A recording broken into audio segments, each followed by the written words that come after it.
Bonsoir tout le monde. Bonsoir Joël. Salut, salut! Alors, ce soir, vous voyez, on fait un direct spécial pour vous parler de santé cognitive. Ce soir, on va parler avec Joël de 7 habitudes de vie qui favorisent la santé de votre cerveau.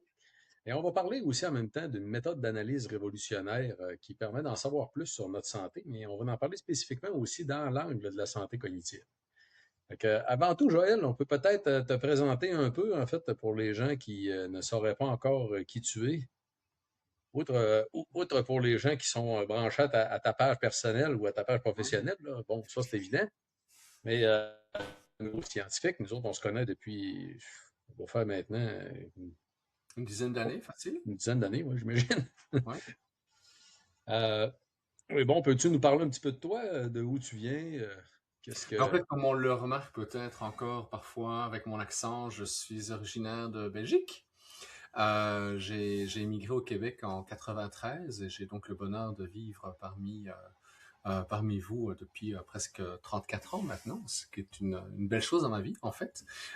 J'ai eu l'occasion en fait de faire des stages dans un laboratoire à Sherbrooke qui étudiait en fait les neurosciences, puis ça m'a toujours interpellé. En fait, je suis tombé en amour avec les neurosciences à 14 ans. Et depuis lors, ben, l'objectif que j'ai, c'est d'essayer de mieux comprendre ce qui se passe entre nos deux oreilles, qui fait en sorte que on peut avoir des comportements plus ou moins adaptés à l'environnement dans lequel on est. C'est certain que je m'intéresse beaucoup plus à la santé mentale intégrative, alors que d'autres vont s'intéresser à la physiothérapie, l'ergothérapie ou d'autres, ou même la neurologie, par exemple. C'est ça, j'ai une carrière en fait hybride, à la fois comme chercheur, comme clinicien et comme formateur. Ces dernières années, je me concentre beaucoup plus d'ailleurs sur la formation des intervenants dans le monde de la petite enfance, de l'éducation ou de la santé. Puis, comme tu le sais, j'écris quelques livres. J'ai d'ailleurs, en fait, créé ma propre maison d'édition cette année pour pouvoir offrir aux personnes des livres intelligents. Donc, voilà, en gros, ce que je peux raconter d'autre. Est-ce que tu as d'autres idées? Ah oui, j'en ai des On questions. a En fait, cofondé la psy ensemble. Ça aussi, c'est quelque chose qui est pour moi important. C'est une belle ligne dans notre CV respectif. Je pense que pour ceux qui ne connaissent pas la psy, c'est l'association des professionnels en santé intégrative. On était 7 au tout début, puis l'association a grandi par la suite. Donc, c'est une belle réalisation qu'on a faite ensemble. Puis bon, on a d'autres projets. ah oui, tout à fait. Puis en fait, pour souligner, puis en fait, j'en profite pour dire bonjour aux gens qui sont en train de se brancher. En passant, faites-nous un petit coucou, dites-nous de où vous êtes en fait, parce que regarde, on a Jeanne ici qui est de Gatineau, on va avoir des gens bien sûr de partout au Québec, hein. Isabelle justement qui est de Québec, Martine qui est une fervente, qui est toujours avec moi, j'apprécie beaucoup, Martine de Matane. Sylvie Duchesneau. Allô, Sylvie. En fait, Sylvie, on va se voir au Festival de la Santé de Ripon. En fait, en passant, vous voyez en bas, j'ai mis le bandeau Festival Santé et Bien-être de l'Outaouais. Je vais vous copier à l'instant le lien en commentaire. Vous allez le voir apparaître dans les différents réseaux automatiquement. Moi et Joël, on va être là tout le week-end. Fait qu'on vous invite à venir nous voir sur place. Ça va être un grand plaisir. Joël va avoir ses livres avec lui en passant, qui vient juste d'en parler, là. Donc, vous allez pouvoir aussi acheter des livres sur place. Il y a des kiosques, il y a beaucoup de conférences, il y a même des activités le soir. Ça va être extraordinaire. C'est toujours un moment incroyable. Et bien sûr, mon ami Jean-Yves, notre ami Jean-Yves Dionne, en fait, va être là aussi avec nous. Geneviève La Bonté-Chartrand. Donc, on va avoir plein de monde. Oups, il vient d'avoir tout un paquet de gens qui viennent s'ajouter d'un coup sec, là. Allô Sylvie? Allô Annie? Allô Louise? Mais oui, pour souligner ta provenance belge en passant, j'ai une Donc, joke belge. ah oui? Ah ouais, ça va piquer ta curiosité, hein, Vas-y, je c'est sûr. t'écoute. Écoute, j'ai connu un Français dans le passé qui me disait en fait qu'il était... Puis il a fini par avouer finalement qu'il suffisait d'être belge. C'est votre petite vieille rivalité français et Tout belge, à là-bas. fait, tout à fait. Mais note que il est de notoriété non publique. Beaucoup de Français arrivés au Québec disent qu'ils sont belges. Ils ont un peu moins de défis. Oh, mon Dieu, mon Dieu. Bon, c'est sûr, on n'a pas, hein, les Français, souvent, on va les appeler maudits Français, comme celui-là qui fait des pâtisseries, justement, là, qui se Mhm. prénomme lui-même maudit Français. On n'a pas ça envers les Belges. Donc, sautons dans le vif du sujet. Bien sûr, j'en ai des questions pour toi, j'en ai tout plein. Ce soir, on va parler des habitudes de vie qui favorisent la santé de notre cerveau. Pourquoi, en fait, Joël, tu t'es intéressé aux neurosciences, puis à tout ce qui entoure, en fait, les neurosciences pour la santé cognitive. Mais en fait, il y a plusieurs étapes. La première chose, c'est que à 14 ans, j'ai eu mon premier cours sur le cerveau, puis ça a été comment dire, je suis tombé en amour avec la matière. Moi qui détestais l'anatomie, j'adore les sciences, mais je détestais l'anatomie. Pour la première fois de ma vie, c'est waouh, donnement, donnement, donnement. Et plus j'en ai, plus je suis heureux et plus j'en veux. Donc c'est certain qu'il y avait quelque chose qui était là. Et puis la vie s'est arrangée pour que chaque fois que je retouchais d'une manière ou d'une autre aux aspects, qui touchait aux neurosciences, il y avait toujours en fait un très grand intérêt. Puis ça m'a amené à faire mon doctorat à la faculté de médecine en neurosciences, où j'ai été faire de l'enregistrement cellulaire pendant quelques années. Pourquoi? Parce que je viens du domaine de la psychologie, du domaine de la pédagogie. Puis souvent, le cerveau, on le considérait, on a un stimulus, on a une boîte et on a une réponse. Et c'est difficile de comprendre ce qu'il y a à l'intérieur de la boîte. Puis pendant mon doctorat, j'ai vraiment voulu voir qu'est-ce qu'il y a dans la boîte. Donc j'ai fait en fait de l'électrophysiologie pendant plusieurs années pour arriver en fait à comprendre ce qu'il y a à l'intérieur de la boîte. Cela dit, mon objectif, c'est de mieux comprendre l'être humain, mieux comprendre ce qui faisait en sorte que l'être humain était capable de pouvoir arriver à offrir le meilleur de lui-même ou malheureusement s'embarquer de plus en plus dans des difficultés psychologiques, voire éventuellement des troubles mentaux ou des troubles psychiatriques. Et donc là-dedans, c'est certain qu'il y a toujours une grande ouverture. Puis ce que je fais aujourd'hui, je suis vraiment au summum de mon plaisir parce que ça n'existait pas il y a 30 ans. Tu sais, il y a 30 ans, on ne parlait pas de neurosciences affectives, on ne parlait pas de neurosciences sociales. C'est à peine si j'ai un de mes professeurs qui disait que le matin pour me taquiner, hey Joël, je me suis psychorasé un matin, j'ai psycho-mangé mon déjeuner et ainsi de suite. Pourquoi? Parce que pour beaucoup de chercheurs, tout l'aspect psychologique, c'est quelque chose qui est difficile pour eux à anticiper parce qu'on ne le mesure pas en fait, bien souvent. Mais moi, c'était mon intérêt, donc j'ai voulu plonger là-dedans. C'est pour ça, en fait, que j'étais chercher différentes connaissances pour pouvoir le faire. Et là où je voulais t'amener, en fait, dans le Facebook Live d'aujourd'hui, c'est pour qu'est-ce qui fait en sorte qu'on va maintenir nos capacités jusqu'à la fin de nos jours. Moi, un de mes modèles, c'est Edgar Morin, qui est décédé malheureusement il y a quelques mois, mais il avait 105 ans, puis il faisait encore des conférences et il écrivait encore des livres il n'y a pas si longtemps que ça. Ou Boris Cyrulnik, qui est un psychiatre neuroscientifique aussi, qui est au-delà de 90 ans, qui continue en fait à comment dire, développer des conférences, écrire des livres continuellement. Donc, on voit qu'il y a des personnes qui sont capables de maintenir très longtemps en fait leurs aptitudes pour être capables de rester vivants dans leur existence en tant que tels. Eux font ce qu'ils ont envie de faire. Et alors, qu'est-ce qui fait qu'il y a des gens qui sont capables de pouvoir arriver à maintenir leur capacité cognitive, alors que d'autres, que malheureusement, vont s'effondrer petit à petit, en fait, vers la maladie neurodégénérative. Et qu'est-ce qui fait qu'il y a un côté ou l'autre? Est-ce que c'est nécessairement une fatalité? Est-ce que c'est notre génétique qui va nous jouer des mauvais tours? Ou est-ce qu'il pourrait y avoir quelque chose qui, dans la manière de se comporter, ferait en sorte que on serait capable de pouvoir maximiser les ressources de notre cerveau. C'est-à-dire qu'on va, tous les jours, on va perdre des neurones. En fait, on en perd plusieurs centaines, voire plusieurs milliers à tous les jours. Mais si on est en santé, ou si notre cerveau est en santé, il va être capable, chaque fois qu'un neurone meurt, de créer, ceux qui restent en vie vont créer des nouvelles connexions avec les autres et continuellement, ça va venir compenser. Et il y a une étude qui a été rapportée dans l'émission Découverte, que les gens connaissent peut-être sur Radio-Canada le dimanche, au tout début des années 2000. En fait, ils avaient présenté une recherche, une découverte un peu par hasard, parce que ce n'était pas prévu au départ. Il y avait des chercheurs qui avaient pu obtenir le cerveau de 4 sœurs qui avaient donné leur corps à la science, qui étaient mortes de leur belle mort au-delà de 95 ans. Et donc, à ce moment-là, les chercheurs disent, on va regarder qu'est-ce qu'il y a dans le cerveau d'une bonne sœur. Ils commencent à regarder, ils coupent le cerveau en tranches. Et là, ils se rendent compte que le cerveau est complètement ravagé par les plaques bêta-amyloïdes. Alors qu'on associe ça bien souvent, en fait, à la maladie d'Alzheimer. Donc, les chercheurs retournent, en fait, dans la congrégation. Ils vont rencontrer les sœurs qui ont connu celles qui ont donné leur corps à la science. Ils disent, qu'est-ce qui s'est passé? Est-ce que vous pourriez nous en dire un peu plus? Et en fait, tout le monde disait, non, on n'a jamais vu, en fait, que ces personnes avaient développé la maladie. Elles avaient maintenu, malgré l'état biologique de leur cerveau, elles avaient maintenu, en fait, leur fonction. Et de là, il y a 2 équipes aux États-Unis qui ont dit, est-ce qu'on va voir une différence entre les aptitudes des personnes qui sont dans les congrégations et la population en général. Et en fait, selon les études, on se retrouve en fait entre 30 et 50% de moins de risque de développer des maladies neurodégénératives, dont l'Alzheimer, dans les communautés religieuses, que dans la population au grand, au grand complet.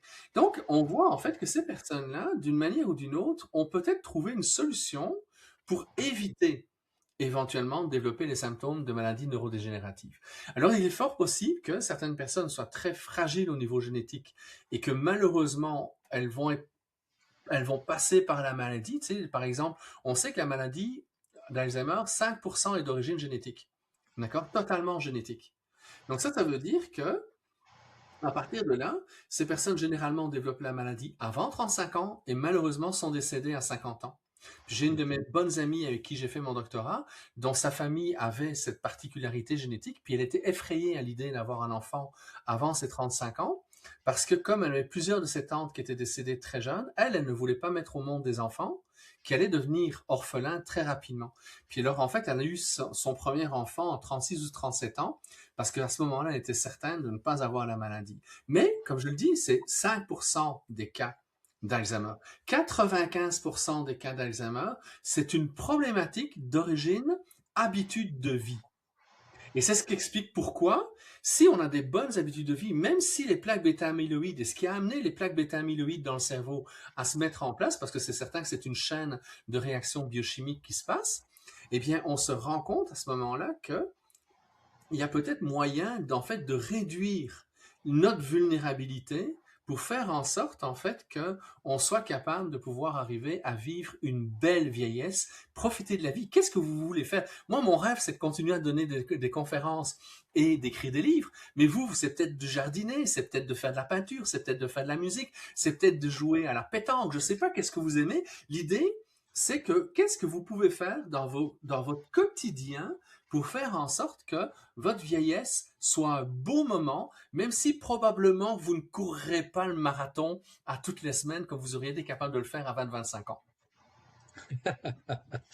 Oui, effectivement, c'est passionnant. Mais tu sais, Joël, en fait, moi, une affaire qui me frappe beaucoup, en fait, dans l'Alzheimer, puis qui parle beaucoup, dans le fond, parce que là, il y a du monde qui pense que, ah oui, mais c'est génétique. Là, tu viens de dire hein, que la génétique, les facteurs causales, causales, OK, on évalue à environ 5%, là, qui sont causales. Bon, il y a de l'implication génétique qui n'est pas complètement causale, mais qui augmente les risques. Mais regardez bien quelque chose qui va vous faire réfléchir, tout le monde, là. Actuellement, au Japon, on a 7 fois plus, 700% plus de cas d'Alzheimer actuellement au Japon qu'il y en avait avant 1950. Fait que si on fait des petites mathématiques puis qu'on renverse ça à l'envers, là, ça veut dire techniquement qu'on pourrait. Il y a une augmentation de 700%. Hein. Ça veut dire que techniquement, si l'augmentation est due aux habitudes de vie, parce qu'on s'entend, les Japonais n'ont pas changé de génétique. Fait que si l'augmentation est due aux habitudes de vie, parce que c'est ce qui est présumé, on serait capable de prévenir 85% des cas de la maladie. C'est exactement ce que ça donnerait mathématiquement. Ça fait que ça donne une bonne idée. Hein? Mais bon, Joël, si on veut prévenir, on commence par quoi? Mais si je reviens en fait avec les recherches qui ont été menées début des années 2000, qui moi m'avaient fasciné, on se rend compte en fait qu'il y a 7 facteurs qui semblent en fait très importants, qui sont des facteurs de protection en fait de nos cerveaux.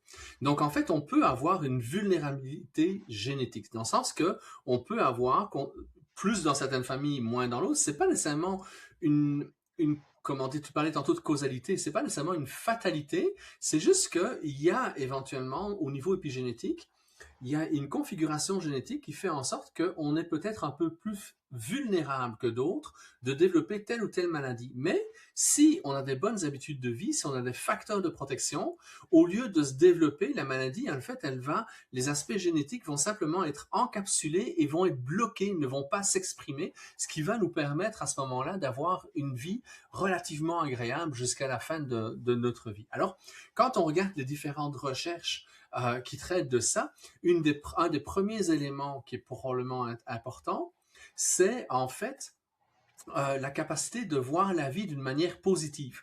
Ça veut dire que oui, on a tous des bad luck. Oui, la vie, elle est rude parfois, mais j'ai deux manières de voir l'adversité. Ou bien je le vois comme étant une fatalité. Qu'ai-je donc fait au bon Dieu pour avoir tel problème? Ou je me dis, une adversité, c'est une opportunité de développer un nouveau talent. C'est certain qu'à un certain moment, peut-être qu'il y a trop d'adversité, donc là, on va aller voir de l'aide, on va aller chercher de l'aide éventuellement, l'un n'empêche pas l'autre, mais la capacité de pouvoir rebondir, de la capacité de pouvoir avoir une certaine positivité à travers les difficultés, fait en sorte que ça va déjà, en fait, nous aider. Pourquoi? Parce que on diminue le degré de stress. Si je me sens puissant dans ma manière d'agir dans la vie, ben, j'ai moins de stress. Si je me sens face à de la fatalité, quand la vie elle est rude, mais c'est certain que le degré de stress face à cause de mon impuissance est très très important. Une autre manière de considérer ça, ben, je viens de parler du stress, c'est la gestion du stress. Comment on le vit? Comment on le gère? C'est certain, Eric, toi et moi, on est devenus des entrepreneurs, on aurait pu faire une carrière à l'université qui nous aurait apporté son lot de stress sans aucun doute, mais on a choisi d'être des entrepreneurs.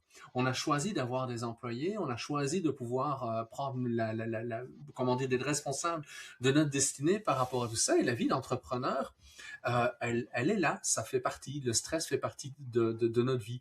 On est des parents, probablement vous qui nous écoutez, vous êtes des parents. Il n'y a rien de plus stressant actuellement dans la vie, je crois, que d'avoir peur que nos enfants rencontrent de l'adversité, nos enfants rencontrent des difficultés. OK? Puis on s'entend que si vous écoutez les chaînes de radio ou de télévision en continu, où on nous parle continuellement des problématiques économiques ou des problématiques climatiques, mais c'est certain que ça va nous amener à vivre beaucoup de stress. Mais le stress, ça va oxyder notre corps. Donc, quand on a une réaction au stress où on a la difficulté à le gérer au quotidien, mais veut pas, on va avoir un corps beaucoup plus acide et cette acidification-là va faire en sorte que peut-être que malheureusement, on va compliquer la capacité de notre cerveau de se régénérer quand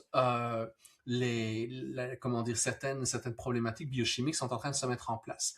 L'autre chose aussi, c'est de donner du sens à votre vie.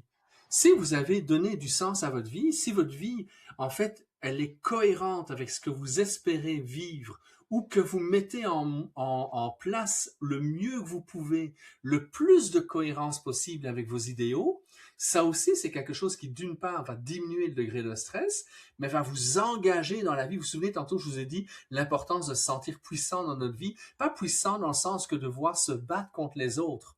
D'accord? C'est pas du pouvoir sur les autres. C'est de sentir que on peut faire une différence dans notre vie et dans la vie des autres et qu'on a une capacité, malgré l'adversité, de conserver, en fait, notre capacité, comment dire, notre joie de vivre et notre plaisir en tant que tel. L'autre chose aussi qui est importante, c'est les activités intellectuelles. Puis j'en parlerai tantôt, si tu veux, Eric, quand on parlera des fonctions exécutives.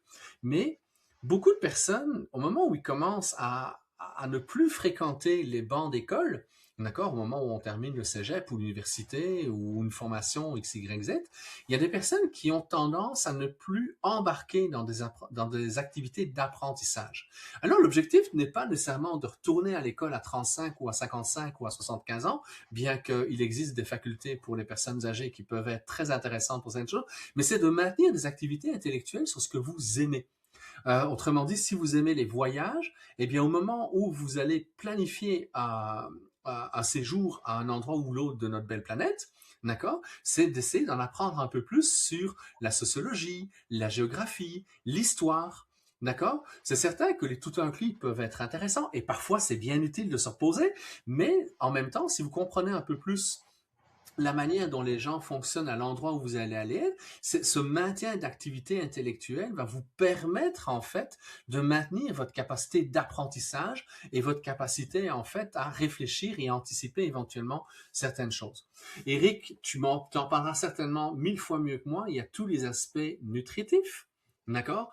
Plus on est dans de la nourriture que nous fabriquons nous-mêmes à la maison, mieux c'est. Plus on est dans de la nourriture qu'on va acheter. D'accord? Ça ne veut pas dire que vous ne pouvez pas éventuellement avoir un petit souper vite fait, bien fait grâce à ce qu'on peut trouver dans comment dire, dans les grands magasins. Mais ça reste quand même que la nourriture industrielle, elle est malheureusement, en fait, pas toujours le meilleur ami de votre cerveau. Donc, plus vous cuisinez naturellement, et mieux ça va être. Et puis, ça veut pas dire qu'éventuellement, vous n'avez peut-être pas à certains moments besoin de nutriments, par exemple de la vitamine C et de la vitamine E, qui vont avoir un impact important pour le cerveau. On peut parler aussi de la vitamine B12, par exemple. Un de mes gros défis ces dernières années, c'est la sédentarisation. Pourquoi je dis que c'est un de mes gros défis? Parce que depuis le début de la crise sanitaire, je me suis engagé énormément dans beaucoup de comités gouvernementaux et dans plusieurs projets très, très impliquants. Il y a la psy aussi qui nous prend du temps, ce qui fait que l'un dans l'autre, le plus gros impact que j'ai eu, ça a été de réduire le temps que je consacrais à l'activité physique. Donc ça, c'est un des gros défis que je me lance pour les prochains mois d'ailleurs, de retrouver en fait une activité physique beaucoup plus cohérente avec ce que mon corps pourrait avoir besoin pour maintenir en fait une bonne condition, non si bien pour mon cœur que pour l'oxygénation de mon cerveau. OK? Parce que quand je marche, quand je cours, quand je fais de l'activité physique, quand je fais du ski, j'adore le ski, mais veux pas, je m'oxygénifie et ça amène de l'oxygène à mon cerveau dont il a besoin pour bien fonctionner.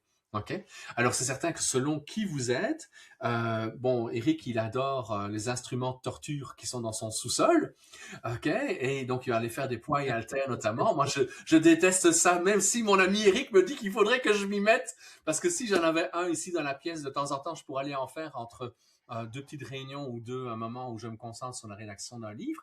D'accord? Bon, c'est en cheminement, ça me prend du temps. D'accord? Donc, on a tous nos résistances. D'accord? Entendez, on a tous nos résistances. Et donc, en fait, à partir de là, l'idée, c'est donc de maintenir en fait l'activité. Puis je parlais avec Pierre-Olivier Pinard, notre ami qui organise le congrès de la santé intégrative au mois de janvier, et on parlait justement de l'importance de l'activité physique hier quand on se jasait ensemble. Puis je disais, tu sais, j'ai essayé plein de fois de me mettre à la course à pied, faire du footing, ça ne marche pas. J'ai aucun plaisir, encore moins que d'aller sur un instrument de torture. Par contre, si Eric et Pierre-Olivier me proposent d'aller faire un match de soccer, là, je vais y aller. Pourtant, je vais courir 90 minutes. Mais l'affordance, le plaisir de faire une ou l'autre activité, d'accord, va avoir de l'importance. Il y en a qui vont faire du curling, il y en a qui vont aller faire du golf, il y en a qui vont aller faire du patin roulette. Donc l'idée, c'est de faire de l'activité physique qui fait sens pour vous et qui vous rend heureux. Parce que si ça ne vous rend pas heureux, vous allez tellement résister par rapport à tout ça que, bon, peut-être que votre intelligence va vous dire, OK, il faut vraiment que j'utilise telle chose, mais au-delà de ça, l'important, c'est vraiment de pouvoir arriver à être heureux. Et puis, un septième élément qui est pour moi important, c'est la relation spirituelle avec la vie. Dans le sens que ça ne veut pas dire qu'on doit nécessairement être impliqué dans une religion. Euh, L'importance, oui, je vois quelqu'un qui dit la danse aérobique. J'ai dansé pendant des années. J'en parlais encore avec mon fils tantôt. Je lui disais, la danse a sauvé ma vie, mais ça fait 19 ans que j'ai une femme extraordinaire dans ma vie qui déteste danser. Donc, c'est quelque chose que malheureusement, je ne fais plus. D'accord? Ça fait partie des compromis qui existent dans les couples. Mais toujours est-il que si je reviens en fait avec le septième élément, c'est l'importance en fait de la relation spirituelle à la vie. Et la relation spirituelle, ça ne veut pas dire nécessairement, comme je disais tantôt, la religion. Ça veut dire de pouvoir arriver en fait à développer une profonde humilité par rapport au vivant. Nous avons la chance, en tant qu'être humain, de dominer pour le meilleur et pour le pire la planète Terre, mais en même temps, je crois que quand on perd l'humilité face à toutes les opportunités que l'on a aujourd'hui, on risque plus de détruire notre belle planète que de la construire.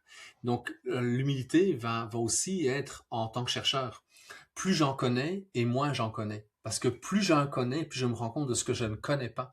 Donc là aussi, ça m'amène à une grande humilité et à admirer en fait la finesse de l'orchestration du vivant, que ce soit sur le plan chimique, biologique, physique.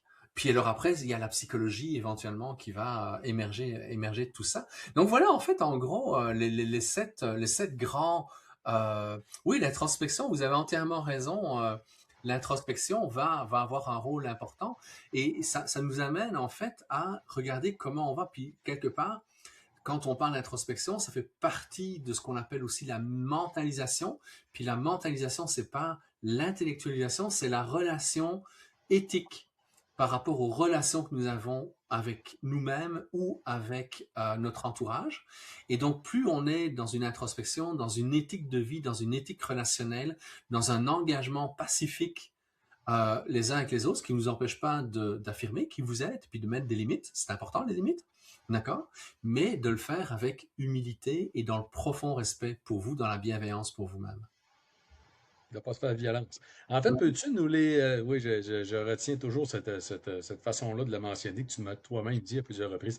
Euh, peux-tu nous les rementionner, en fait, juste les thématiques, en fait, les 7, une après l'autre, s'il te plaît, OK? Joël? Donc, il y a attitude positive dans la vie, meilleure gestion du stress émotionnel, donner du sens à sa vie, activité intellectuelle, la nutrition, l'activité physique et la relation spirituelle avec la vie, de manière à progressivement développer une éthique de vie, une éthique relationnelle pour être en relation le plus pacifique possible avec les autres personnes.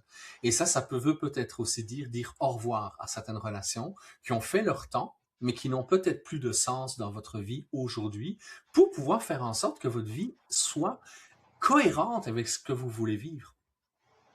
Oui, tout à fait. Hey, c'est excellent. Merci, Joël. C'est vraiment fantastique. Et en fait, bon, on en a parlé ensemble cette semaine. Je t'ai dit que j'ai donné beaucoup de conférences sur la dégénérescence nerveuse, des risques de dégénérescence nerveuse et d'Alzheimer. C'est entre autres parce que ce que tu viens de nommer, les 7 facteurs, grosso modo, c'est aussi les 7 facteurs de longévité, ce qui explique pourquoi que les centenaires ont très peu de démence et d'Alzheimer, justement. C'est justement ça, c'est que toutes les saines habitudes de vie ont des impacts sur vos risques de démence et d'Alzheimer. Techniquement, si vous voulez mettre toutes vos chances de votre côté, il faut réellement travailler tous les aspects. Puis ce que moi j'explique souvent, c'est que vous devriez repenser à ce que Joël vient de vous expliquer ce soir en pensant à sur quelle facette vous pourriez faire le plus gros gain. Vous y attardez, vous donnez des objectifs, l'améliorer, pas attendre nécessairement que ça soit parfait, vous reposez la question puis recommencer. Et la santé devrait être de toute façon une approche continue dans laquelle on va toujours s'améliorer, donc une approche d'amélioration continue qui va nous amener tout simplement à voyager plus longtemps. Ce n'est pas un objectif à atteindre, c'est une façon de voyager plus longtemps. Oui, puis j'aurais envie d'ajouter, c'est parfois, malheureusement, quand on pose la question à quel âge votre cerveau arrive à pleine maturité, la plupart des personnes vont raconter ce qu'on enseigne encore aujourd'hui au cégep et à l'université, 25 ans. Mais c'est pas vrai, c'est complètement dépassé cette connaissance-là. En 2011, j'avais écrit un bouquin où je faisais le bilan un petit peu des connaissances que l'on avait, entre autres ce que je viens de vous raconter aujourd'hui. Puis on remarque en fait que la partie préfrontale de notre cerveau, qui est donc juste derrière notre front, qui est la partie la plus humaine de notre cerveau, donc on appelle ça le cortex préfrontal. Le cortex préfrontal, il va y avoir une augmentation du volume au moins jusqu'à 40 à 45 ans. Donc ça veut dire que tout ce que vous faites jusqu'à 40 à 45 ans va créer en fait à l'intérieur de votre cerveau des milliards et des milliards de connexions neurologiques qui font en sorte qu'il n'y a pas plus de neurones dans votre cerveau, mais les connexions vont faire en sorte que le volume du préfrontal va être de plus en plus grand, de plus en plus important, à un tel point que il va repousser en fait vers l'arrière les autres lobes de votre cerveau tellement ça prend de la place. Et ce qu'on constate, c'est ceux qui font de la méditation, et on s'entend que la plupart des gens qui méditent rencontrent les 7 caractéristiques dont je vous parlais tantôt, sont même encore capables d'augmenter le volume bien au-delà de 45 ans. OK?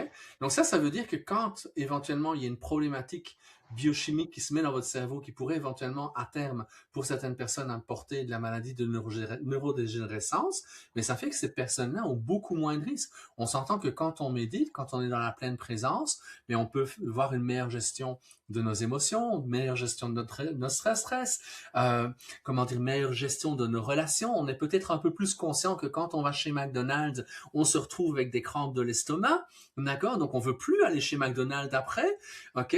Les musiciens, vous avez entièrement raison, Sylvie. D'accord, c'est une autre manière de développer le cerveau. Et il y a une étude que j'ai découverte alors que je rédigeais mon dernier livre, qui démontre en fait que les fonctions exécutives, vous savez, ceux qui sont des jeunes parents, on vous en parle parfois pour vos enfants qui sont à l'école primaire et secondaire, d'accord? On vous parle des fonctions exécutives et on veut absolument que les fonctions exécutives de vos enfants soient opérationnelles. Mais vous savez à quel âge elles atteignent leur optimal? Entre 55 et 60 ans. Autrement dit, ça veut dire quoi? Ça veut dire que nos fonctions exécutives, au fur et à mesure qu'on vieillit, qu'on prend de l'expérience, qu'on réfléchit, qu'on mentalise, qu'on développe des bonnes habitudes de vie, eh bien, notre cerveau est de plus en plus efficace. Et moi, je fais l'hypothèse que si 60 ans, c'est la fin, c'est probablement parce que beaucoup de personnes, quand elles se mettent sur le mode retraite, elles sont parfois très fatiguées, ce qui peut expliquer ça, mais c'est comme si elles débranchaient une bonne partie de leurs ressources, et malheureusement, les fonctions exécutives vont progressivement en fait décliner, ce qui pourrait malheureusement apporter en fait comment dire, de l'eau au moulin pour développer malheureusement des maladies neurodégénératives. Donc, vous voyez, le cerveau va se développer continuellement. Et je reprends l'exemple d'Edgar Morin ou de Boris Cyrulnik, d'accord? Mais veut pas, ce que ça fait, c'est que si on maintient nos activités le mieux possible, on va réduire en fait le risque malheureusement de se retrouver malheureusement dans un CHSLD pour terminer notre vie là-bas. Tu sais. Donc pour moi, c'est quelque chose de très important. Le seul problème, c'est qu'il y a tellement d'informations qui existent sur le net actuellement, et c'est encore pire avec les Reels qui sont créés avec de l'intelligence artificielle, où on nous fait croire qu'une solution magique à gauche, à droite pose problème. Beaucoup de personnes ne savent plus à quel sens vouer. Et donc, OK, je commence par quoi? Oui, je vous ai parlé des habitudes. Maintenant, est-ce que mon corps est en santé ou il ne l'est pas? D'accord? Tu sais, j'ai une bonne santé, je pensais, mais il y a un an, j'ai fait un certain nombre de tests, OK, avec une de nos amies médecins, et je me Ouais. suis rendu compte que, à cause du fait que je suis très engagé dans ma vie professionnelle, ce qui ne m'empêche pas de passer du temps de qualité avec ma famille et mes amis, mais c'est certain qu'il y a un élément de stress qui est assez intense ces derniers temps, eh bien, je me suis rendu, en fait, dans la partie supérieure à risque de développer de la résistance à l'insuline. Je ne m'en rendais pas compte, exception faite de mon poids. Parce que je mangeais sans gluten. Dès que vous prenez des produits sans gluten, ils augmentent en fait la concentration en glucides. Et je me suis rendu compte que même si j'ai pas une dent sucrée, que je mange très rarement du sucre, le fait de manger des pâtes, le fait de manger du pain, le fait de manger des pommes de terre, eh bien, mon taux de glucides par rapport à ma capacité de le brûler, parce que je suis trop sédentaire, a fait en sorte que non seulement j'avais pris une bonne trentaine de livres pendant la pandémie, mais en plus, j'avais créé en fait une légère résistance à l'insuline. Heureusement, on a eu cet indicateur-là, puis en ayant quand même certaines connaissances en santé, j'ai ramené en 3 mois mon curseur à la normalité. Puis aujourd'hui, je me rends compte que chaque fois que je suis un peu plus stressé, automatiquement, j'ai tendance à prendre du poids. Dès que je relâche mon stress, je peux reperdre en quelques jours 7, 8, 9, 10 livres. D'accord? C'est certain que moi, je commence à comprendre mon corps. Maintenant, Eric, on fait comment pour comprendre son corps quand on n'a pas les connaissances que tu as ou les connaissances que j'ai? Alors là, on développe des nouveaux outils qui, honnêtement, vont complètement changer la donne au niveau de la compréhension de la santé. Parce que malheureusement, ce que tu décris, en fait, Joël, moi, j'ai eu plein de monde. Ben, moi-même, quand j'ai commencé à faire du jeu, en passant, je l'ai mentionné à plusieurs reprises, il y a des gens qui sont au courant. Je commençais à faire de la résistance à l'insuline, puis ces gens-là, ils regardaient mes données parce que je faisais des recherches sur moi-même. Là. Je m'utilise largement comme rat de laboratoire. Et bon, ça fait. Jean-Yves avait réagi. Il disait: Hey, ta glycémie le matin est un peu élevée. Il y a quelque chose qui cloche. Ben, je suis en train de développer de la résistance à l'insuline. Pourtant, j'avais pas un gros surpoids, mais j'avais quand même un surpoids. C'est un peu la même réaction. On s'en rend pas compte. Ça se développe tranquillement, en fait. Puis, tu sais, le diabète peut prendre 10 à 15 ans à développer. Puis pendant ces 10 à 15 années-là, la grande majorité des médecins vont vous dire que tout va bien. Jusqu'au jour où ils vont vous donner un diagnostic, puis ils vont vous dire, ben, à partir de maintenant, ça va mal. Ben oui, mais là, les gens qui savent lire entre les lignes vont se dire, oui, mais ça fait 10, 15 ans que je développe ça, puis tu me dis que tout va bien. Parce que ce qu'on évalue habituellement, c'est pas de la santé, c'est de l'absence de maladie. C'est Mhm. totalement différent. Et là, ce qu'on fait avec BioTwin, en fait, ce qui nous amène en fait à parler du nouvel outil qu'on est en train de développer avec BioTwin. En fait, ça fait 2 ans et demi qu'on travaille là-dessus avec BioTwin, surtout pour toute la question du programme longévité. Vous savez, c'est mon domaine. On a développé l'outil pour être capable de mieux évaluer l'âge biologique et la vitesse de vieillissement. Mais on entre dans une phase pré-commerciale à laquelle tu vas participer, en fait, hein, Joël. Tu peux peut-être nous, Ouais, nous je le viens, montrer, je nous viens de expliquer qu'est-ce que recevoir c'est. en fait truc parce que ça m'intéresse vraiment. Parce que tu sais, je reste un scientifique et moi j'ai besoin de données. C'est-à-dire que oui, je peux étudier le vivant, et je peux étudier les phénomènes. Je suis très à l'aise avec tout ce qui est non linéaire, d'accord. Mais en même temps, j'aime ça avoir des indicateurs où est-ce que j'en suis? Si je change ça dans ma vie, qu'est-ce qui se change? Tu sais, suite à l'évaluation que j'ai faite il y a un an, je me suis embarqué dans la nourriture keto. Donc, j'ai encore plus supprimé des pâtes. Écoute, je mange peut-être des pâtes une fois tous les 6 mois maintenant. Dieu sait si j'aime les pâtes, mais je n'en mange plus parce que je me suis rendu compte que tant et aussi longtemps que je serai trop sédentaire, je ne peux pas manger les pâtes comme j'aimais en manger auparavant. Je ne mange du riz que quand je mange des sushis. D'accord? J'ai réduit ma consommation de pommes de terre. Dieu sait, pour un Belge, la frite est importante. Mais ça reste quand même qu'il a fallu que je fasse des choix parce que c'est là que j'allais chercher mes glucides. Donc, même si je ne mange pas de gâteau, je ne mange pas de dessert, j'allais quand même chercher des sucres que je ne consommais pas suffisamment et qui venaient en fait perturber mon système biologique et amener progressivement une résistance à l'insuline. D'accord? Comme je l'ai dit, heureusement, je suis revenu en arrière. Je commence à mieux comprendre mon corps. Maintenant, ce sont des signes qui restent difficiles à interpréter. D'accord? Donc, l'idée, et c'est là qu'on a eu une bonne discussion par rapport à ton projet, d'accord, par rapport au capteur, c'est que si je peux avoir un indicateur, mettons qu'il y a 15 indicateurs, je sais pas, tu vas me dire, tu vas peut-être mieux expliquer que moi. Mettons que j'ai une quinzaine d'indicateurs qui sont cohérents en fonction de ma vie à moi, qui seront peut-être différents ceux de ma conjointe ou différents des tiens ou différents de ceux de ta conjointe, parce que nous avons 4 corps qui réagissent peut-être pas nécessairement de la même manière.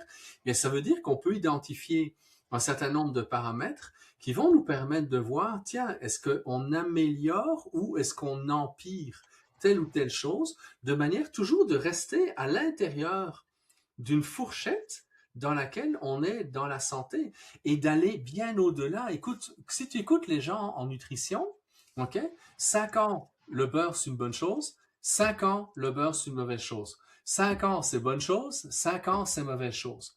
Quand tu regardes le nombre d'œufs qu'on peut manger à chaque jour, si tu écoutes des personnes, tantôt tu parlais de Geneviève La Bonté-Chartrand et d'autres personnes qui sont dans la philosophie de Geneviève, d'accord, ben on peut manger 3, 4, 5 œufs par jour, il n'y a pas de problème. Alors que si tu regardes une donnée qui était sortie cette semaine de l'ordre des nutritionnistes, 1 à 2 œufs par jour, grand maximum.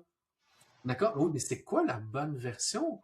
Peut-être que pour certaines personnes, 1 à 2 œufs, c'est le maximum parce qu'ils ont une condition de santé qui n'est pas idéale, mais peut-être pour d'autres, c'est une excellente source de protéines en santé. Surtout que moi, j'ai mes poules, donc mes œufs sont totalement biologiques parce que ce que je donne à mes poules, c'est biologique.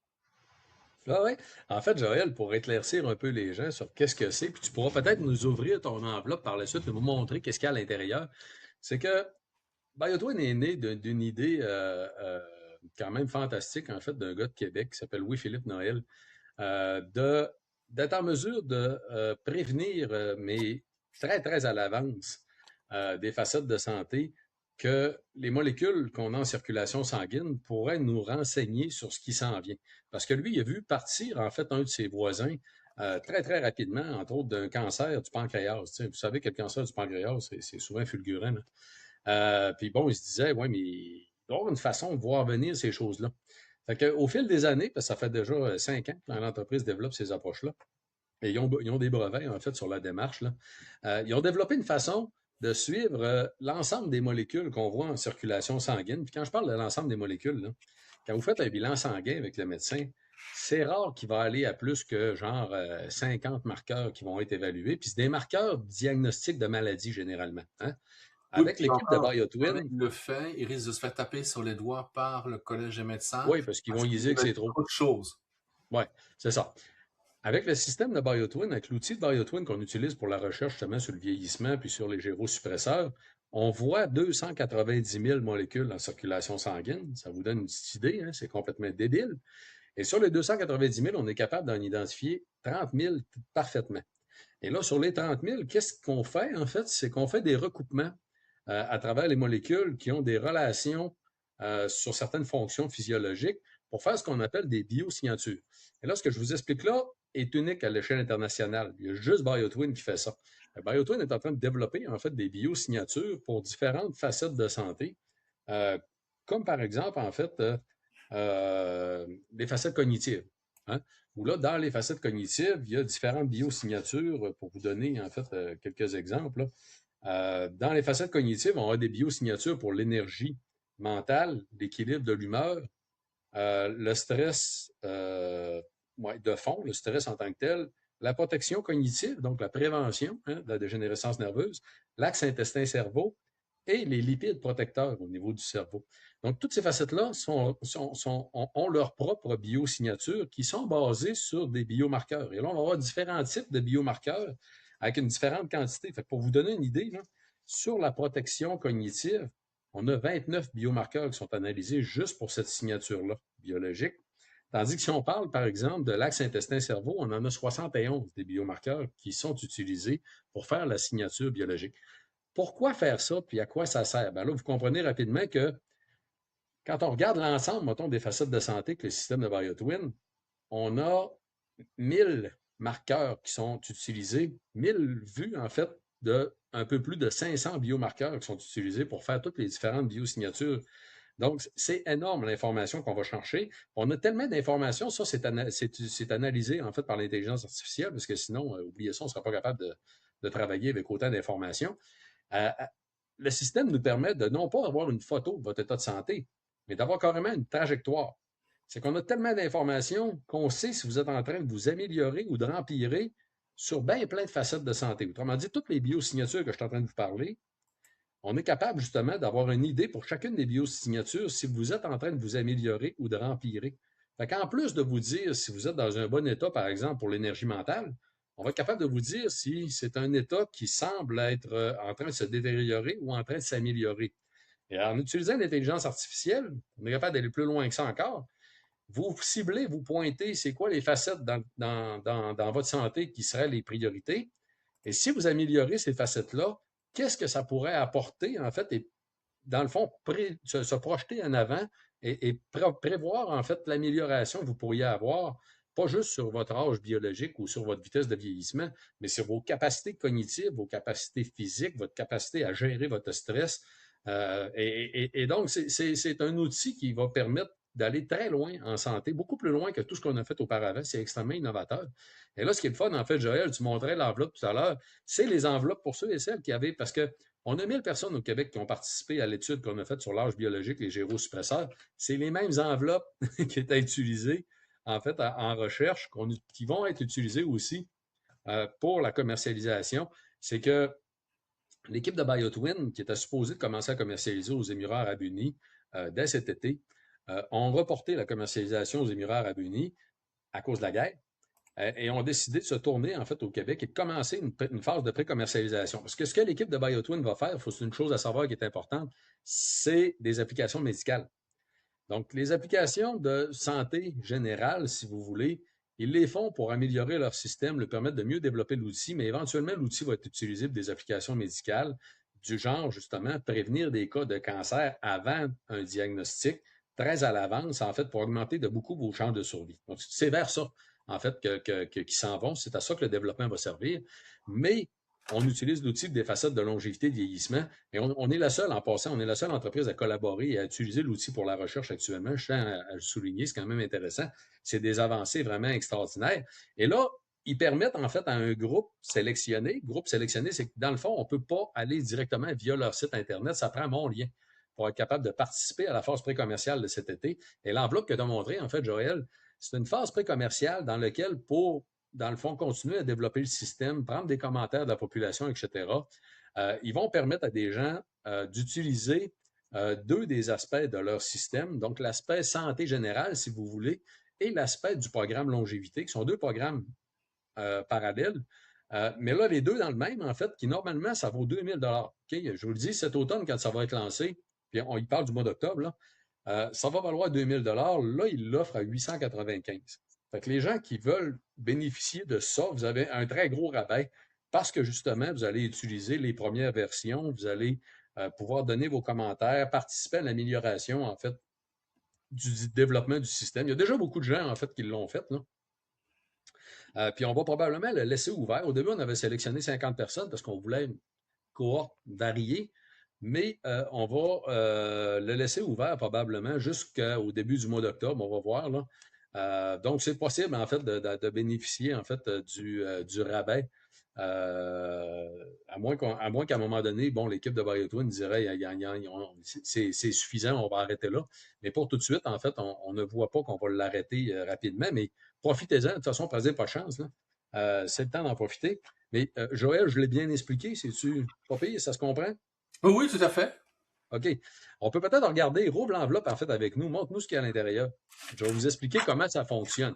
C'est que ce que Joël a fait en passant, c'est qu'il s'est inscrit au programme. Là, je vous ai mis en fait je vous ai mis les liens en commentaire en fait sur les différentes plateformes. Vous devriez les avoir. Sinon, commentez tout simplement tiens, Géro Suppresseur, puis je vais vous donner le lien en fait vers le programme. Après le direct, en fait, parce que là, on ne voit pas nécessairement tous les commentaires. Là. Mais j'ai mis le lien en commentaire. Joël s'est inscrit. Et quand on s'inscrit, automatiquement, le système nous invite à commander un kit, comme Joël vient de recevoir, qui sert à faire des prélèvements sanguins. OK? Vous n'avez pas besoin d'une infirmière, vous faites ça à la maison. Donc, ce que Joël est en train de vous montrer, donc, que tu as dans la main gauche, droite, un peu, là, t'es comme à Gauche. l'envers. Gauche. C'est d'un côté les petites aiguilles qui vous servent à vous piquer au bout du doigt pour faire une goutte de sang, un peu comme les gens, en fait, qui prennent leur glycémie, tout simplement. Là. Donc, vous vous piquez avec le petit outil vert, en fait, que Joël y a. Puis honnêtement, moi, je trouve que ça va très, très, très bien, ce petit truc-là. Le petit truc vert, là, je trouve qu'il est mieux, en fait, que mon aiguille que j'utilise. Mais, et vous avez des petites bandelettes, OK, qui ressemblent à des bandelettes en carton, qui sont, en fait, un buvard, si vous voulez, donc qui va aspirer le sang avec des petits cercles. Donc, vous faites des petites gouttes avec votre sang au bout de votre doigt, puis vous les déposez dans le petit cercle. Pour la bandelette, il y en a 4, des petits cercles sur une bandelette. Vous avez 5 bandelettes à prélever. Pourquoi 5 bandelettes? OK? Les 4 cercles de sang, c'est pour avoir suffisamment de sang, tout simplement. Vous mettez des gouttes de sang dessus, vous la laissez sécher et vous la remettez dans un petit sac de plastique qui vous est aussi fourni. Tu l'as avec toi? C'est ça. Donc, une bandelette par sac de plastique. Vous avez 5 bandelettes. La raison des 5 bandelettes, c'est d'essayer d'avoir 5 situations différentes d'un point de vue métabolique. Parce que, vous savez, donc, ce qui circule dans votre sang va être très dépendant de ce que vous avez mangé, de votre état métabolique. Est-ce que vous venez de faire de l'exercice physique? Est-ce que vous venez de vous lever le matin? Donc, techniquement, en fait, le mieux, c'est de prendre les 5 échantillons dans 5 situations différentes. Donc, par exemple, vous vous levez le matin, vous n'avez pas encore mangé. Vous venez de vous entraîner, donc juste après l'entraînement, tard le soir avant d'aller vous coucher, tout de suite après un repas. Et puis là, vous avez des questionnaires à remplir, en fait, qui sont facultatifs, mais qui aident l'intelligence artificielle à comprendre des variations. Parce que, bon, vous donner un exemple qui est bien simple à comprendre. Si vous venez de manger, vous êtes tapé un gros repas de pâtes alimentaires, genre, il va voir apparaître plein d'affaires en circulation sanguine qui sont reliées à la consommation de pâtes alimentaires, que l'intelligence artificielle va tenir compte de ce que vous allez avoir décrit dans votre descriptif. Fait que ce que l'on fait, en fait, techniquement, c'est ce qu'on appelle la métabolomique composite, qui est basée sur des marqueurs biologiques avancés. Hein. C'est ce qu'il y a de plus précis pour évaluer l'âge biologique et la vitesse de vieillissement. Et là, c'est pas moi qui vous le dis, en fait, là, c'est la littérature scientifique récente. Il y a plein de façons d'évaluer l'âge biologique, il y a plein de façons qui sont très imprécises. Ça, c'est réellement ce qu'il y a de plus précis, en fait, qui va être disponible sur le marché. Fait que Joël va le faire, en fait, prochainement, justement. Moi, je l'ai fait, bien sûr, au fil des années. On a utilisé mon cas aussi pour développer plein de facettes reliées à l'outil et à l'évaluation. Donc, oui, comme Carole l'a fait, là, tout à l'heure, je vais prendre la peine de regarder justement les commentaires partout, puis de vous donner le lien. Si vous ne trouvez pas le lien en commentaire, parce que ça arrive malheureusement que l'outil de streaming qu'on utilise pour diffuser, en fait, n'envoie pas les commentaires.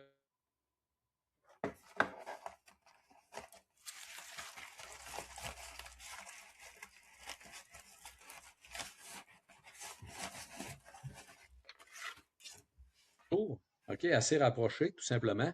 Vous remettez les petites enveloppes de plastique dans l'enveloppe que Joël vient juste de vous montrer, qui est une enveloppe préaffranchie pour la retourner chez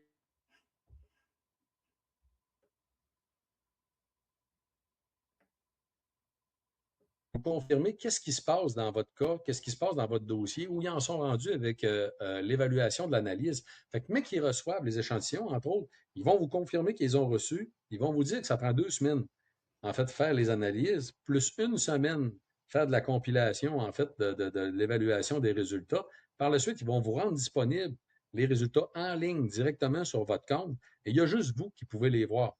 En fait, les résultats sont anonymisés, qu'on appelle, en fait. Là. Ça fait que dans le système, on ne peut pas retrouver le résultat va avec quel nom, à part la personne qui a la clé qui est lié finalement à votre façon de vous lier au système de BioTwin.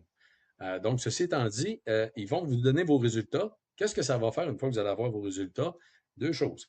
Ils vont vous donner des recommandations par rapport aux facettes qui sont prioritaires dans votre cas. Hein, ils vont identifier carrément les priorités pour vous.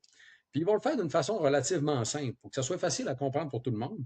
Puis tous ceux et celles qui veulent aller plus loin, vous pouvez aller voir tous les résultats de toutes les données sur tous les biomarqueurs qui sont utilisés. Fait que tantôt, je vous parlais là, de 1000 analyses, en fait, des biomarqueurs, un peu plus de 500 biomarqueurs différents sur 1000 analyses qui sont réalisées. Vous avez tous les résultats en ligne dans votre profil, que vous pouvez tous les regarder.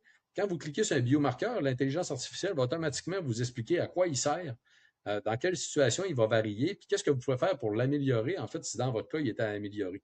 C'est vraiment incroyable, en fait, comme technologie. C'est bon, Joël, ça te comprend bien?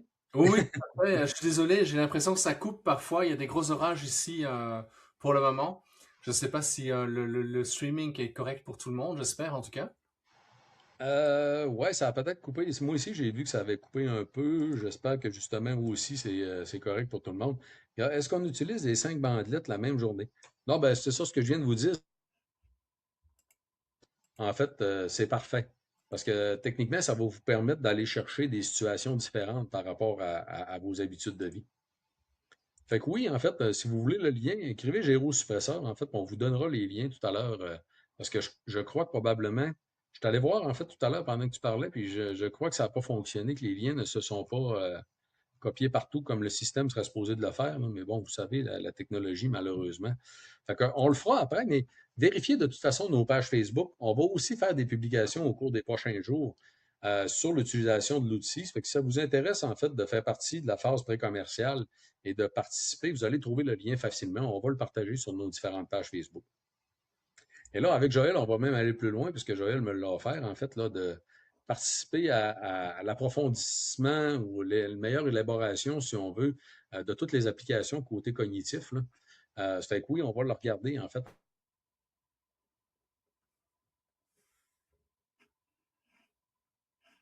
jusqu'où on peut aller.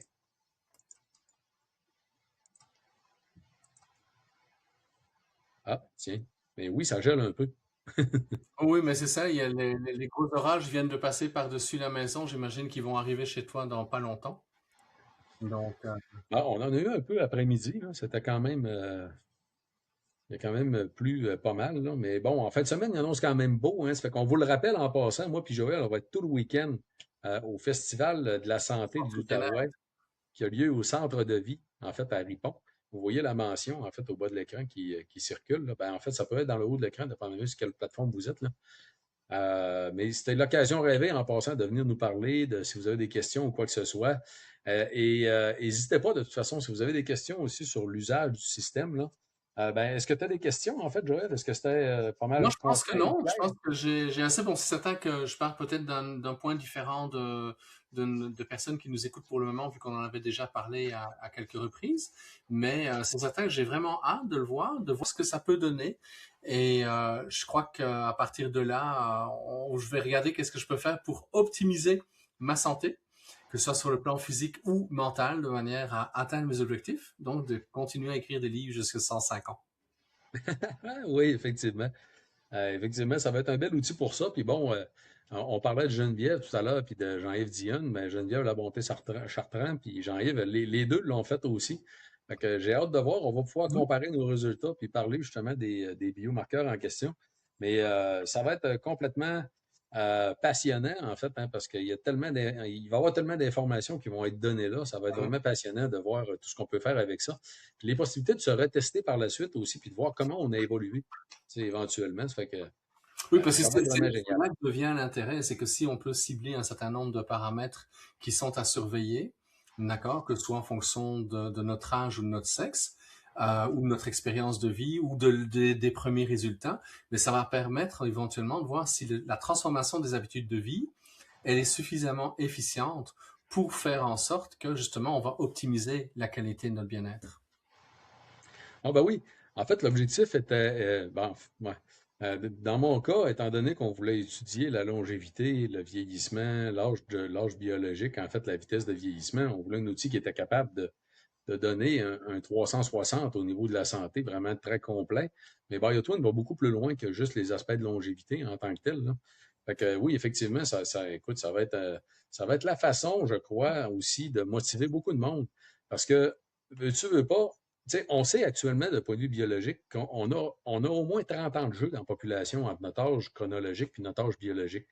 Fait que si, par exemple, une personne de 50 ans, comme moi, j'ai 50 ans, mais on va 51 cet automne, euh, on l'évaluait, puis on lui disait, hey, mon Dieu, ça va pas bien, votre âge biologique est de 75 ans. Ben, ça aurait probablement l'effet d'une grosse claque à la gueule, puis d'un bon pied dans le cul. Parce qu'il y a plein de monde qui vont se dire, ben, hey, mon Dieu, il faut que je fasse de quoi? Ben oui, c'est ça. Même si quelqu'un n'est pas encore malade, en fait, tu n'as pas nécessairement encore de symptômes. C'est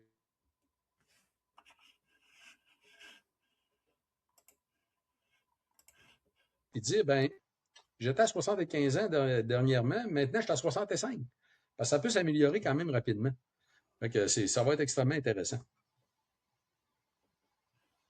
Fait que, oui, regarde, on a Annie qui dit j'ai manqué le début, est-ce qu'il y a des frais pour participer à l'étude? En fait, c'est pas une étude, c'est une phase pré-commerciale.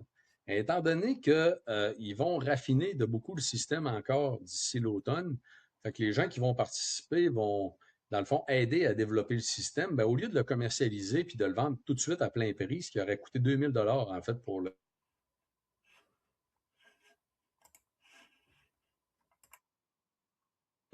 Mais honnêtement, si vous allez au privé faire des analyses sanguines, comme on parlait tantôt, des bilans de santé, faire évaluer 50 marqueurs, probablement que ça va vous coûter 2000 pièces. Tandis que là, on va évaluer plus de 500 biomarqueurs exactement, vous allez pouvoir voir les noms puis toute l'équipe, pour 1000 applications qui sont reliées à bien plein de biosignatures. Donc, c'est énormément d'informations finalement pour ce que ça coûte. Vous comprenez? Donc, tout est relatif, hein, c'est toujours ça. Les meilleures prédispositions, en fait, fait les prélèvements. Comme activité avant la pointe d'aiguille. Je ne suis pas sûr de bien comprendre, en fait, la question. Ce que je peux vous dire, en fait, tout à l'heure, je vous disais, il y a 5 prélèvements à faire. Ça prend 5 situations dans lesquelles vous êtes dans une situation différente de produit métabolique, autant que possible. Donc, vous en prenez une à jeun le matin, ça va de soi. Vous en prenez une avant l'exercice physique, une après l'exercice physique, une tout de suite après avoir mangé, puis une genre le soir avant de vous coucher. Fait que ça fait déjà des points qui vont être relativement différents, qui vont être répartis, donc à l'intérieur de 2 ou 3 jours en tant que tel. Ça va permettre justement de faire un portrait de votre métabolisme moyen, en fait, puis de tenir compte de l'information de quand est-ce. Parce qu'à toutes les fois que vous prenez un échantillon, vous êtes amené à remplir un questionnaire qui va avec l'échantillon, dans lequel vous allez marquer, entre autres, à quelle heure il a été prélevé, dans quelles conditions, comment ça fait de temps que vous avez mangé, combien vous avez pris de consommation d'alcool la veille, depuis quand vous avez pris de la caféine, etc. Toutes des informations qui vont servir à l'intelligence artificielle aussi à faire des parallèles à travers toute la présence des biomarqueurs ou non, pour comparer en fait vos résultats. Ah, ben, gadon. Sabrina qui dit j'ai acheté le programme, j'ai fait mes prélèvements sanguins cette semaine et hâte de voir la suite. Ben, vous avez dû recevoir la confirmation, justement, si vous les avez envoyés, vous allez recevoir la confirmation qu'ils ont reçue. Et vous allez être à toutes les étapes, en fait, ils vont vous informer de où ils sont rendus. Et ils ajoutent en fait des nouvelles fonctionnalités. Là. Bon, ils m'ont dit de ne pas parler d'un truc, mais Sabrina, si vous avez déjà votre compte, allez-y, branchez-vous, vous allez avoir une nouvelle fonctionnalité qui est super intéressante, qui est reliée au TwinMe, là, le petit bonhomme de l'intelligence artificielle qui flotte dans l'air dans le coin de l'écran. Regardez-les comme il faut. Donc, je ne l'ai pas dit, mettons que bon. Euh, ça fait plaisir. Annie, oui, je vais répondre à tout ça tantôt. Euh, et ça, c'est dramatique, en fait. Puis ça fait tellement. On se rend tellement compte dans ce temps-là aussi hein, que euh, un jour, on va manquer de temps. Que ce soit pour nous, en fait, ou pour des gens qui sont proches de nous, on va tout finir par manquer de temps. Ça fait que ça fait beaucoup réfléchir. Puis effectivement, les outils préventifs, ça va tellement. En fait, on va vous le dire tout de suite, les 2 premières applications qui vont être commercialisées aux Émirats arabes unis, c'est la détection du cancer du sein, et ça fonctionne très bien, c'est épatant, et le cancer de l'intestin. Donc, parce que justement, ils ont suffisamment de données pour aller de l'avant avec ces 2 détections-là, mais ça va être bien sûr un outil extraordinaire. Ah, ben, Lise, en fait, dépendamment, normalement, l'enveloppe, on devrait le recevoir en une semaine environ. Fait que si jamais ça fait plus qu'une semaine, écrivez à l'équipe de BioTwin. Il y a peut-être une erreur à quelque part, là. Si jamais il y a une erreur dans l'adresse ou quoi que ce soit, vous allez voir, le service à la clientèle est écœurant. Oui, puis j'avoue que moi, ils m'ont déjà écrit 2 fois pour savoir si je l'avais reçu, mais j'ai tellement de choses sur ma table pour l'instant que même le retour, oui, oui, je n'ai pas encore pris le temps de leur répondre. Ah, regarde, ouais, c'est intéressant, justement, le commentaire qui dit justement que le Twin Me, il parle. Ouais, c'est ça. On m'avait dit de pas le mentionner. C'est pas moi qui l'ai dit. OK? Fait que, mais bon, vous irez voir, là, c'est plutôt amusant. Mais ceci dit, écoutez vraiment mes sympathies en passant pour vos amis. Là, ça fait beaucoup réfléchir. Puis c'est là qu'il faut, écoute, c'est là qu'on prend toujours le plus connaissance, le plus conscience, en fait, hein, de l'importance de la vie et du fait qu'il faut en profiter vraiment pleinement. On ne sait jamais. Moi, j'ai perdu aussi un ami cher cette année. En fait, l'investisseur dans ma compagnie, parce que dans Eden Technologies, qui a développé bon, les recherches sur le vieillissement cellulaire, etc., puis des produits Vitali et Base, j'ai un investisseur québécois, lui, qui a mis le plus d'argent, qui est décédé à 72 ans. Sa femme le trouvait mort dans son lit. Euh, pas de, pas de symptômes, rien qui annonçait ça. Écoute, c'est capoté bien raide, là. Puis finalement, ça serait un anévrisme, en fait, pendant la nuit qui l'aurait emporté, là. Euh, c'est vraiment immensément triste. C'est quelqu'un qui profitait de la vie, qui était rendu à la retraite, qui était quand même en bonne santé aussi. En fait, un gars quand même actif, il allait à la pêche, il jouait au golf. C'est vraiment dramatique. Il faut profiter de la vie. Joël, merci immensément. C'était génial. Merci de ton temps. Merci de tous tes conseils. En fait, j'ai adoré ça, honnêtement. Pour le gars qui en a parlé tout plein, j'ai vraiment trouvé que tu as fait un travail extraordinaire, là. Fait que Merci. félicitations. Félicitations encore. Puis merci aussi de ton dévouement pour tout ce que tu fais, autant pour les enfants que le reste de la population. C'est toujours remarquable. Et je vous le répète, je vous invite à venir nous voir, en fait, au Festival de la santé de Ripon. On va être là tout le week-end. Donc, le Festival de la santé de l'Outaouais qui est à Ripon, qui est vendredi, samedi et dimanche. Donc, on va être là tout le week-end, en fait, pour vous rencontrer, pour fêter avec vous, pour visiter tous les kiosques qui vont être sur place. Et peut-être un mot de la fin, en fait, Joël, en quittant. Non, ben écoute, j'ai envie de te remercier toi aussi pour tout ce que tu fais. Je trouve que ça fait, tu sais, bien souvent, ben, je suis dans le monde de la santé intégrative depuis que je suis adolescent parce que je m'y suis intéressé très très tôt. Mais l'impression d'être seul pendant des années a été omniprésente. Et ce qui est agréable actuellement, c'est qu'on dirait qu'on est toute une gang de professionnels dans le monde de la santé, dans le monde de la recherche, où maintenant on se rencontre à travers des festivals comme celui de Ripon, donc en Outaouais, ces prochains jours, qui sont là. Ça nous permet aussi de rencontrer des personnes qui sont intéressées par les aspects de la santé intégrative parce que malheureusement, c'est peut-être pas nécessairement toujours ce qu'on a comme information quand on écoute la télévision, surtout quand on regarde certaines émissions très, comment dire, orientées par l'industrie pharmaceutique. Donc, puis l'industrie pharmaceutique a le droit d'exister. On a besoin d'excellents médicaments, mais ça ne veut pas dire que tout doit être nécessairement traité avec des médicaments. Et puis, avant de se rendre à avoir besoin d'un médicament, est-ce qu'on peut faire en sorte que notre qualité de vie peut être la plus agréable possible? Tu sais, tantôt tu parlais de cancer. Il y a personne dans ma famille qui est décédé ou a eu à gérer un cancer, donc j'ai pas ça dans ma génétique, mais c'est pas parce que je ne l'ai pas dans ma génétique que je peux pas être appelé ou comment dire affecté par d'autres problématiques, d'accord? Donc c'est certain que l'idée c'est de regarder, de prévenir le mieux possible pour faire en sorte d'avoir une belle vieillesse. On s'entend qu'on est vieux de plus en plus tard. Quand on a TV sur 100 ans, il y a 50 ans, on était un peu plus magané qu'aujourd'hui, d'accord, mais c'est certain que oui, il y a tous ces risques. Puis il y a un chiffre aussi qui, moi, m'avait interpellé dans ce que